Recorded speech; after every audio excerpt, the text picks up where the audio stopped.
madeni. Nasema unaona una madeni. Ndio. Madeni haya kuna wakati ukikaa yanakuharibia mpaka utulivu wa ufahamu. Ni ukweli. Mungu ananiambia relax. Amina. Anakufungulia mlango wa ajabu sana wa kupata fedha. Amen. Kuna mtu ulimsaidia. Amina. Alikuwa barabarani. Ndio. Alikuwa kama mtoto. Ndio. Alikuomba hela. Amina. Ni kama omba fana alikuwa. Ndio. Na huo moyo umekuwa nao sana. Amina. Yaani ukiwa na kitu kidogo mtu kikuomba hata kama kidogo unampa tu. Amina. Sasa yule mtu hakuwa mtu sahihi. Ndio. Aliondoka na nyota yako. Amina.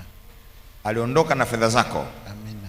Akaenda kuwapatia wengine wakafanikiwa, akawalipia madeni, alafu yeye akakuachia. Amina. Roho ya madeni.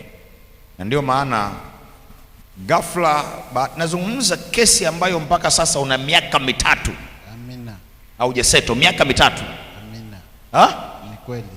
Ni kweli. Miaka 3 haujaseto. Umesha kuongea na mimi? Hapana. Haujaseto miaka 3. Mungu ananiambia kuanzia sasa hivi hiyo roho inakatika kwako. Amen. Na milango ya fedha inafunguka. Amen.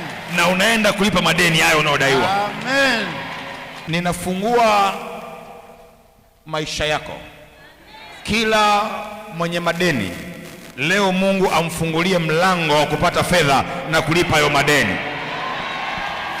Unadaiwa na taasisi za fedha, benki au SACCOS, Bwana akufungulie mlango wa kulipa madeni leo kwa jina la Yesu Kristo.